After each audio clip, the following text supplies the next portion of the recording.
This is Mandy. Everyone say hi, Mandy. Good morning. Mandy works at the Snow Health Center. She oversees many of the departments there, specifically towards health, pharmacy, health services, and she also oversees the health insurance program here at the university. So Mandy's going to go into a lot of detail to help you understand how to use your health insurance plan, what it is, and what to do when you get sick so you know what to do before you're feeling miserable. All right? Can you guys hear me okay with this one? Yeah. Okay. And if not, just kind of wave your hand and then I'll move to this mic if I need to.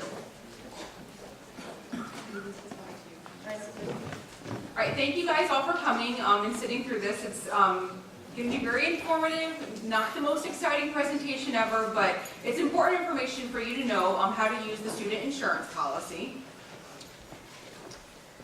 So what is health insurance and are you required to have it? So health insurance provides protection against the risk of financial loss resulting from an uninsured person's sickness, accidental injury, or disability. And yes, you're required to have it. Immigration and university regulations require F&J visa holders to have sufficient coverage. Why is it important? So healthcare in the United States is very good, but it's also very expensive. So if an accident or illness were to happen, you could incur a huge financial burden because of that. So health insurance helps protect you from these high costs and ensures the best care by providing coverage for healthcare services. So policy and coverage. So it's an injury and illness policy. So if you essentially get sick or injured, this policy is going to have coverage for you. The health benefit covers up to $500,000 per policy year. So from September 1st through the end of August of 2014. Surgery is covered as long as it is a result of an accident or illness, so it doesn't cover elective surgeries. And then the main policy that you were all enrolled on does not include dental or vision unless it's due to an injury or illness. So example would be if you have pink eye, that would be covered. Or if you fall down and chip a tooth, there would be coverage for that. But as far as the main policy itself, it does not cover vision and dental for things like contacts, dental cleanings, and things like that. However, we have worked with United Healthcare this year to offer a dental and vision coverage. They can be purchased separately, and you can come in our office or go online to do that. However, if you are wanting to enroll in either the dental or the vision, or both, you need to do so by September 15th. So how this policy works is that there are primary care providers and in-network and out-of-network providers. So your primary care provider would be the medical doctors and clinicians at Snow Health Center, University Health Services, so our building. Yes? Yes, yeah, I apologize. The date on there does say October 15th. That was just me inputting the information incorrectly. So the correct date is September 15th if you want to enroll in the vision or dental. Thank you. So primary care providers are those here at Snow Health Center on campus. We can see you for medical appointments. We have a laboratory in our building that can do any sort of specimen collection, lab draws, things like that. And we also have a full service pharmacy in our building. So if you are within 50 miles of Ypsilanti and of our health center, you are required to come to us for services. If you are traveling outside of this area, there are other in-network providers that you can go to where you will have coverage. If you are seeing somebody in this area, you will need to have a referral from us to do so, and I will talk about that in a few minutes. So in-network providers, so like I said, Snow Health Center is your primary. Cofinity network is your secondary, so if you're in the state of Michigan, it would be Cofinity insurance. So if you have a referral to go to St. Joe's, or if we're closed and you go someplace in the area, don't tell them that you have insurance through United Healthcare. You want to tell them you have insurance through Cofinity, and that's how they'd be able to look you up in the system. And then if you're outside of the state of Michigan, but still in the United States, it's private healthcare systems, or PHCS, and they will be able to find you in that larger system. So in-network cost. If you are seen outside of the health center, you have a $100 deductible plus 20% of your bill. So if you were seen, say we're closed, or say we sent you to a specialist, if your bill is $200, you pay the first $100, United Healthcare would pay the $80, and then you would pay the remaining $20. However, there is a maximum out-of-pocket cost, so you would not pay more than $2,500 per policy year. So say you have something horrible happen, say you need to have your appendix removed. You would not pay out-of-pocket more than $2,500 for the entire year. And then after that, the insurance companies covers the rest of the charges up to $500,000 for that policy year. Out-of-network costs are a little bit different. You still have that same $100 deductible, but you pay 30% of the bill instead of 20%. And then their maximum out-of-pocket cost is quite higher, so it is $10,000 per policy year.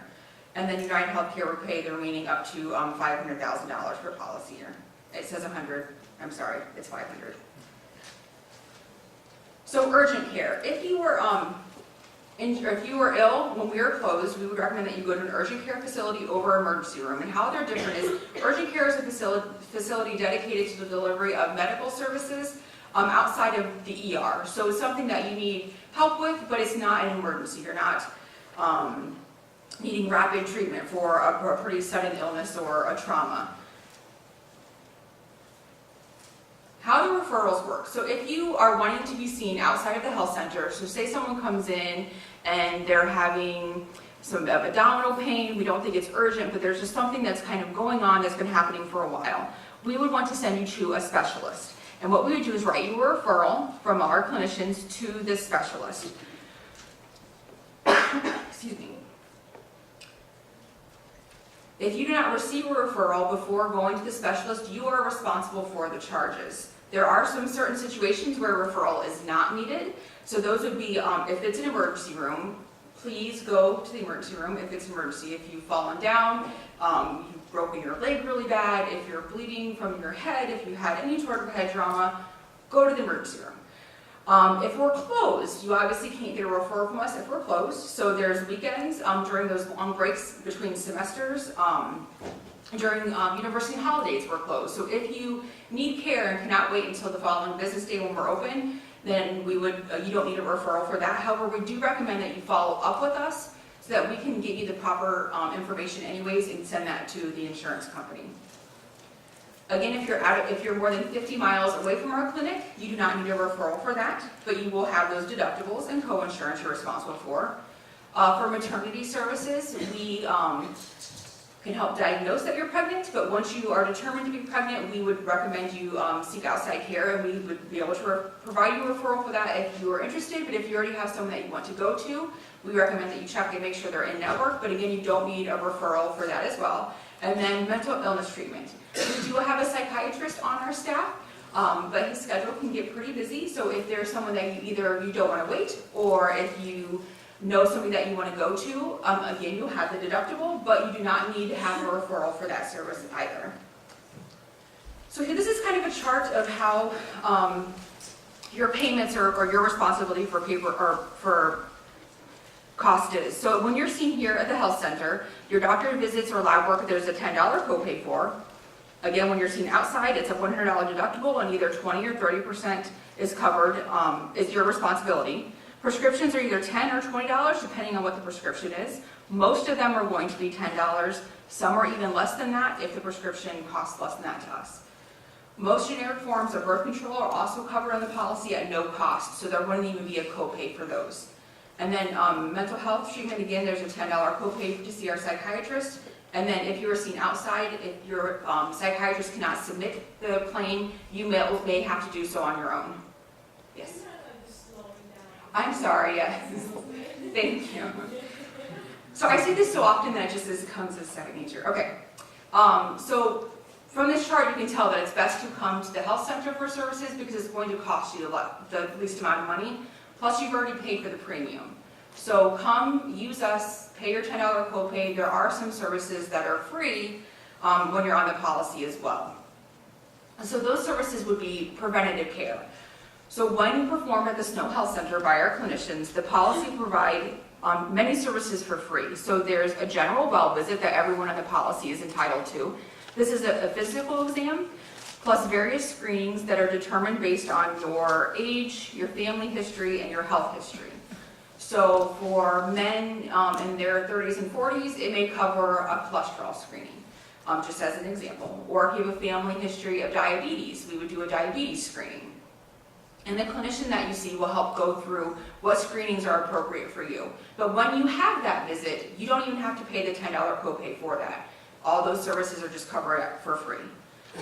So women get 2 free preventative exams a year. They get that general well visit where they can talk about general concerns, but they also get a women's gynecological exam. So this would be your standard exam that women receive when they go to a gynecologist.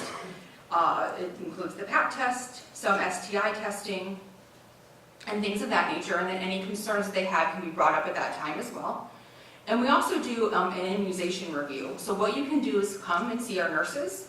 They will go over your immunization history if you have it. If you have your records, that's great. If not, you can let them know what vaccines you think you have had in your home country or here since you've been to the States.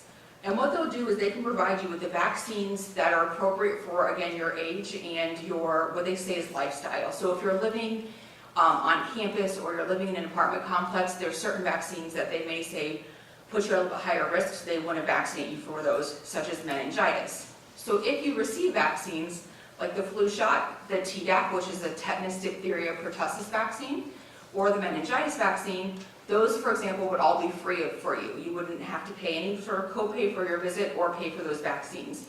And some of those vaccines are upwards of $100 to $200. So I would just say, if you're interested, I would recommend that you come in to do a vaccine or immunization review with one of our nurses and utilize the insurance as much as you can, because like we said, you are paying for it. So we're going to go through a few scenarios, and you guys can just kind of yell at me what you think you would do in that situation. So it's a Wednesday morning, and you wake up and you're still not feeling better. You've had a sore throat and a cough for 2 days that just won't seem to go away. What would you do? Get a referral. Snow Health Center, yes. So you would come see us. So like I said, we will see you for all those injuries and illnesses. So we prefer that you call and make an appointment, but a lot of people don't do that, or they are too busy to do so. So we do take walk-ins. However, if you were just to walk in, there may be a little bit of a wait, or if we've been really busy that morning or afternoon, we may ask that you come back the following morning. But typically we try to see everybody that's contacted us within 24 hours of their first point of contact. So again, types of services we provide, coughs and colds, sprained ankles, we do mole removals and mole checks, we do allergy shots, immunizations, flu shots, and women's health care. One new thing in the policy too, while I'm kind of on the screen, is the allergy testing is actually covered on the student insurance policy this year, and it hasn't been in the past.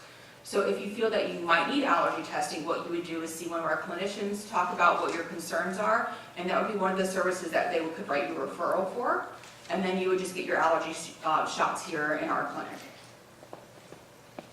So when visiting a doctor, whether in our facility or an outside facility, these are some things that we recommend. Ask questions, listen for answers.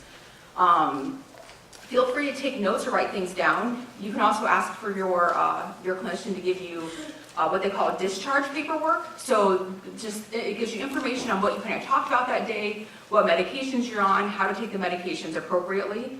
If you're currently taking any prescriptions, over-the-counter items, any sort of herbal medication, vitamins, you need to make sure you let your clinician know that, because there are some prescriptions or some medications that do not mix well. So we would hate for there to be any sort of reaction should you be prescribed something that doesn't mix with what you're currently taking.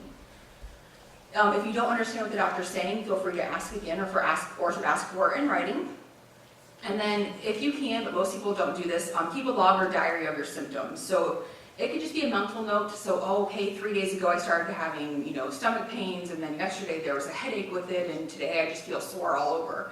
The clinicians like to know when symptoms started and kind of how it's progressed and how you're feeling currently. So that way they can best diagnose what you're going through and then also give you the appropriate prescriptions or medication that you may need. So we are fairly easy to make an appointment with, so definitely ease of access, and we are able to bill your co-pays to your student account. So we could take cash, checks, or credit cards in our office, but if you just don't have anything on you, we do have some people who walk over in their pajamas, so they're not carrying any money with them. So that $10 copay we can always put to your student e-bill. So next scenario, it's a Saturday afternoon and you decided to take a bike ride. While you're out having a good time, you hit a bump on the path and fall off your bike. You land on your ankle, can tell it's broken. What would you do? Go to the emergency room. So if it's a life-threatening emergency, seek immediate attention by calling 911 or going to the emergency room nearest you. So let's say you are not here in Ipsy, but you're in Royal Oak. Go to the emergency room that's in Royal Oak. Don't try to come back down here to go to the one in Ipsy, because if it's an emergency, you need to get access to care immediately. So if you have a friend with you that can take you, that's great. Otherwise, we do recommend that you call an ambulance to come and pick you up and take you to the hospital. So they listed some examples of what they consider emergencies. So choking, not breathing, poisoning, severe injuries, seizures, any sort of weird headaches that kind of come on really strong, change in mental ability, so if you fell off your bike, if you also hit your head, and things you're kind of acting a little funny. So in those situations, please go to the nearest emergency room. Scenario 3, it's the weekend and the health center is closed. You have a fever and have been vomiting for several hours. What would you do? So there's a couple of things you can do. So this is kind of a trick question. So you can go to urgent care, but there's also a hotline that's associated with the insurance company. So it's a 24-hour nurse line. This is the number here. And what you can do is you can call that number, let the nurse on the other line know what your symptoms are, and they can give you recommendations. So they may say, take this medication, over-the-counter item, try this, or they may say you need to go to the hospital or you need to go to urgent care. One thing to keep in mind though, if you were to utilize this number and call this number, they know nothing about your insurance policy. So they couldn't tell you what's covered, how much you're responsible to pay for. They are strictly nurses who are answering and assessing your current physical and health state. Excuse me. So if it's a non-emergency and we're closed, but you feel that you need to seek care immediately, we do, again, recommend that you go to urgent care. And the reason we keep saying that is that it's a lot cheaper to go to an urgent care center than it is to go to the emergency room. The other thing to keep in mind too, if you go to the emergency room and it's not an emergency, the insurance company can deny your claim completely.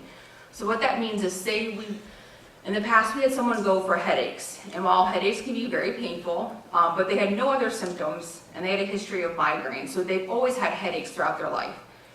They went to the emergency room and the doctor says you have a headache and it's a non-emergency. The insurance company didn't cover any of the charges. Where if they would have gone to urgent care or they would have come to us, the insurance would have covered charges for those headaches. So really only use the emergency room when there is no other option for you or if it's a true emergency. So here's some important contact information. There's a student insurance office. So our student insurance specialist is Pat Short, and I'm her supervisor. But if you have any direct questions, we would recommend you call the 734-487-3048 number. And she's also the person that if you were doing waivers, you would submit a waiver to her. There's University Health Services, so that this number here, the 1122, brings you right to the front desk. There's that nurse hotline, and there's also the United Healthcare's phone number. So some other websites that are important to keep in mind is United Healthcare's website, which can also link you to the other two websites. I'm going to see if this will let me open it or not.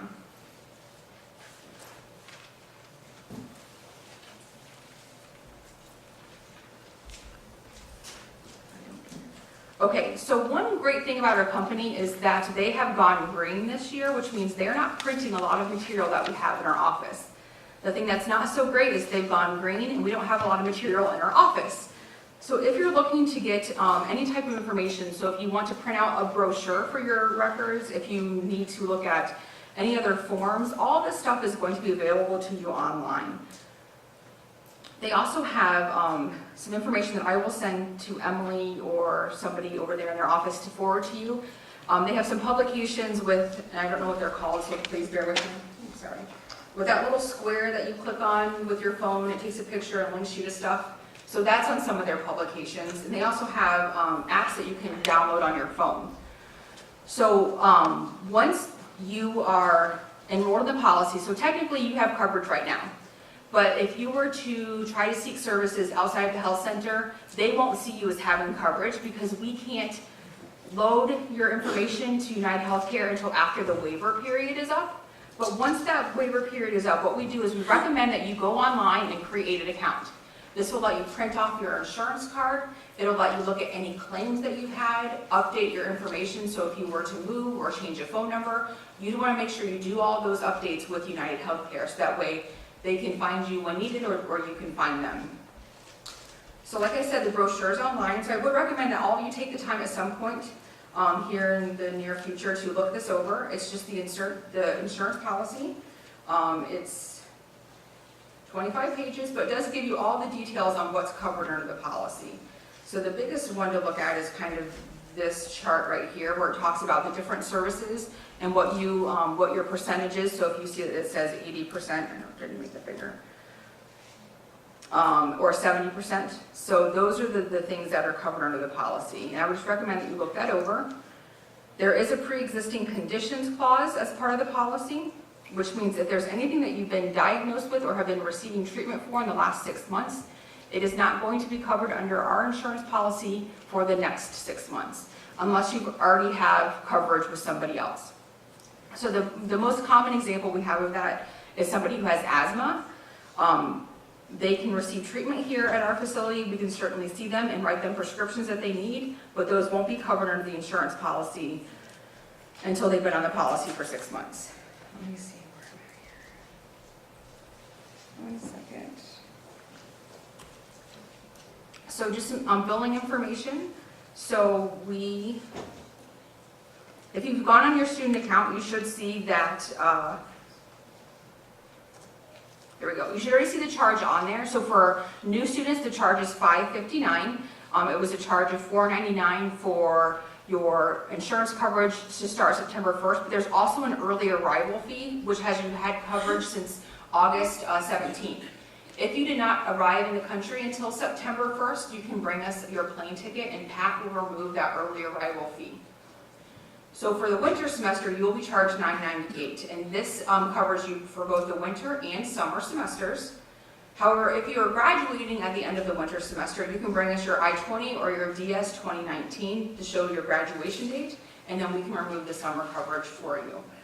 If you are going home for the summer, but you're still technically a student, you're not graduating, you're coming back in the fall, you are required to have insurance year-round. Any questions? Yes. I'm a transfer student, so I've been in America for 2 years, and I still got charged the $60 arrival fee. Okay, so just come talk to me afterwards. I'll tell you what you need to bring to us. We will have it removed for you. Because if you've already been here, we're not going to charge you early arrival. Yes. If you have a car insurance and you get in a car accident, what is it cover for? That's a great question. So if you have auto insurance and you get in a car accident, what does it cover? So in the state of Michigan, you are required to have car insurance. However, if you get in an accident, the car insurance should cover all or most of the medical bills associated with that accident. But then United Healthcare would be seen as a secondary provider, so if there's a few things that didn't get covered or you reach your maximums, United Healthcare then would help cover some of those costs. But if you do get in a car accident, we do recommend that you let us know that so we can have something noted for you. Any other questions? Yes? I entered US on 8th of August. I got a health insurance from my home country. So can you just waive off the $60 created? So you had health insurance from your home country starting August 1st? Is that what? Okay. We'll need to see the information from your policy to see if it's comparable. So I can't give you a yes or no right now. You can bring that information to Pat, and she would let you know if she can remove the $60 fee, but that would be something that she would have to review the policy information that you have. So they should have what's called like an explanation of benefits that gives an overview of what's covered. If it meets the requirements, then she will waive that $60 fee. Okay, so I need to contact you guys? Or Yeah, you need to come to our office and bring your documentation. So you need to get the explanation of benefits from your insurance company and then bring that to our office so Pat can review it. Okay, now, like, today is the last date for paying the bills. So it's February. Okay. Should I pay the bill and you will get me back the money or? You can wait to pay the $60, but as far as the rest of it, I would probably go ahead and pay it if you have the money to do so. she'll give you an answer right away. If she says she's gonna remove it, she can let you know, like, if you come by her office today or tomorrow, she will let you know that at that time if she's gonna be able to remove the charge or not. And then she usually does within a couple days. So I should pay $60 right now in the payment. Yes. Another thing, yeah, go ahead. So who does one talk to the disability services, or do you need to have that conversation? So you want to actually contact the Disability Resource Center, depending if you need, if you're looking for accommodations, and they are here, I believe, in room 246 at the Student Center. And then if they're needing a doctor's note or something at that point, then you want to come to us. One more thing to keep in mind that I don't think was in the presentation, but is important to note, if you are seen outside our facility for any reason, when you don't have a referral, it's still a good idea to contact us. So even if you're, say, down in Florida, for example, let us know that you received health care elsewhere so that we can send United Healthcare the information that you did follow up with us. But then also, if you go to urgent care on the weekends, and let's say they give you a prescription for 30 days of whatever the prescription is, you can ask them to only fill a portion of it, because when you get a prescription filled outside the health center, you have to pay for it first, you have to send the receipt to United Healthcare, and they reimburse you 50% of the prescription cost, up to $100. So let's say you get sick Friday night and you go to urgent care, just get enough medication to get you through the weekend, and then come see us. And then then you can just get the rest of it filled at the Snow Health Center. And then it'll only be the $10 or $20 copay, depending on what the prescription is. Yes? Is it mandatory to have a United Health insurance? It's mandatory to have insurance. You can try to do a waiver, however, you have to meet the waiver requirements. The waiver application is available online. There's also copies in our office, and I think OIS also has copies. So if you have a policy that meets the requirements, you are able to waive the insurance. However, we do have fairly strict requirements because there are a lot of insurance companies out there that are more travel health or catastrophic insurance companies, and they don't cover very much, or they have very, very high deductibles or co-insurance. So it would be more cost efficient to be on our policy should something happen to you. Most policies that are waived are those that are embassy sponsored, or if you have a spouse or a parent that is on an employer-sponsored policy, then those will typically meet the waiver requirements, but not always. So if you have an insurance company, bring your paperwork into us, and Pat will help you go over that and let you know whether it meets the waiver requirements. But do look at the information. It's pretty straightforward on the documentation. Any other questions? I have a question. Yes. If I was in the car, like in a car accident, what is the cover